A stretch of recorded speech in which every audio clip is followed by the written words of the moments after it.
안녕하십니까. 더 메시지 시청자 여러분. 저는 은평구 신사동에 있는 축복교회를 담임하고 있는 지경휘 목사입니다. 오늘 본문이 신명기 8장 2절에서 3절 말씀.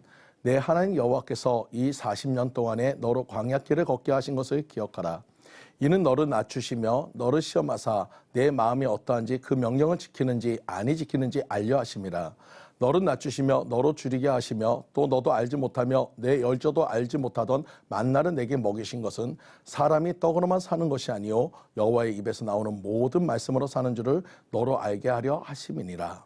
이 말씀을 중심으로 광야를 걸어라 하는 제목으로 같이 은혜를 나누고자 합니다. 우리는 먼저 번 시간에 하나님이 우리를 광야로 나아가라 하는 것이 우리를 향한 사랑임을 보았습니다. 우리가 보기에는 고난의 길이지만 그 길이 우리의 영이 사는 길이요, 우리가 보기엔 어려운 시험이지만 그 시험을 통해 우리의 믿음이 세워지게 하는 것이니 이 모든 것이 고난이 유익이 되는 하나님의 사랑이심을 우리는 깨닫습니다. 광야에서 그 두 번째로 하나님은 우리에게 광야를 걸어라 하십니다. 광야는 먹을 것도 마실 것도 쉴 것도 없는 척박한 땅이요 온갖 위험에 노출되어져 있는 곳입니다. 그런 광야를 하나님은 이스라엘 백성들에게 40년을 걸어라 하셨습니다. 왜 그랬을까요? 첫 번째로 광야에서 하나님은 믿음의 훈련을 하신다는 것입니다. 이스라엘 백성들의 출애굽의 역사는 광야에서 시작해서 가나안으로 끝이 납니다. 즉 가나안에 들어가기 위해 그들에게 필요한 것이 있었는데 그 첫 번째는 바로 믿음의 훈련이었습니다. 즉 우리의 믿음에 훈련하는 것이 광야이고 속사람을 단련하는 것이 광야라는 것입니다. 먼저 이야기 드렸듯이 광야를 지나가야 하는 이유는 반드시 필요하기 때문입니다. 아이가 걸음마가 힘들다고 포기하면 걷지 못하고 자전거가 넘어진 것이 힘들다고 포기하면 타지 못하듯이 광야에서 훈련이 어렵다고 포기한다면 이스라엘 1세대처럼 가나안에 들어갈 수 없는 것입니다. 믿음의 훈련의 첫 번째는 하나님을 기억하라입니다. 바로 애굽에서 인도하시고 40년 광야를 걷게 하셨지만 여전히 지키시고 보호하신 하나님을 신뢰하고 따르라는 순종의 훈련인 것입니다. 우리가 여호수아서를 통해서 가나안 전쟁은 이스라엘과 가나안 족속의 전쟁이 아니라 하나님을 믿는 믿음의 전쟁임을 우리는 알고 있습니다. 믿음으로 나아갈 때 요단강이 갈라지고 믿음으로 나아갈 때 여리고성이 무너지는 승리를 할 수 있었습니다. 하나님께 기도하지 않고 행했던 아이삭 상업의 패전을 통해서 가나안 전쟁이 믿음의 전쟁이었고 이 전쟁에 승리하기 위해서는 반드시 이스라엘 민족에게 하나님을 신뢰하는 강한 믿음이 있어야 함을 가르쳐 주셨습니다. 그래서 하나님은 광야를 걷게 하셨습니다. 믿음의 훈련의 두 번째는 믿음의 눈으로 보라입니다. 광야는 먹을 것도 마실 것도 없는 척박한 땅입니다.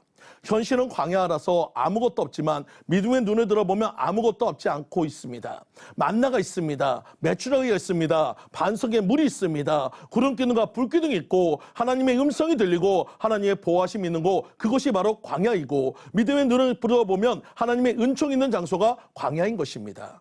그래서 신명기 8장 3절 말씀처럼 너를 낮추시며 너를 줄이게 하시며 또 너를 알지 못하며 내 열조도 알지 못하던 만나를 내게 먹이신 것은 사람이 떡으로만 사는 것이 아니요 여호와 입에서 나오는 모든 말씀으로 사는 줄을 너로 알게 하려 하심이니라. 여기서 중요한 것은 만나는 믿는 자에게 주는 믿음의 양식이란 것입니다. 그런데 반대로 육신의 눈을 들어보는 사람은 하나님의 은총을 전혀 보이지 않고 옛날의 향수만 넘쳐납니다. 민수기 11장 5절에서 6절에 우리가 애굽에 있을 때에는 값어치 생선과 오이와 참외와 부추와 파와 마늘들을 먹은 것이 생각나거늘 이제는 우리의 정력이 쇠약하되 이 만나 외에는 보이는 것이 아무것도 없도다 하니, 동일한 환경, 동일한 조건에서도 믿음의 눈을 보는 자와 육신의 눈을 보는 자의 차이는 극명하게 나뉘게 되고 있습니다. 그 결과 또한 엄청나게 달라지는 것을 보여줍니다. 여호수아와 갈렙을 제외한 출애굽 1세대는 다 광야에서 죽고 믿음의 2세대만이 가나안 땅에 들어가는 축복을 누렸습니다. 하나님이 원하시는 것은 무엇일까요? 어렵고 힘든 환경, 부족한 여건 모두 다 사실이요 현실입니다. 그런데 현대를 살아간 우리에게도 하나님은 그 환경과 여건을 보지 말고 믿음으로, 그 믿음의 눈으로 바라보라고 얘기합니다. 오늘 우리는 하나님의 광야를 걸어갑니다. 어떤 눈으로 바라보시겠습니까?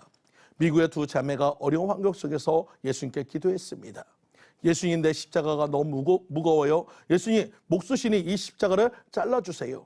어느 날 두 자매의 꿈에 예수님이 찾아오셨고 그 소원처럼 십자가를 잘라주었습니다. 한쪽을 자르니 균형이 안 맞아서 네 군데를 자르니 이 십자가가 너무나 가벼워졌고 두 자매는 웃으며 천국을 향해 나아갔습니다. 그 자매의 옆에는 자신의 무거운 십자가를 힘들게 지고 가는 사람들을 보았습니다.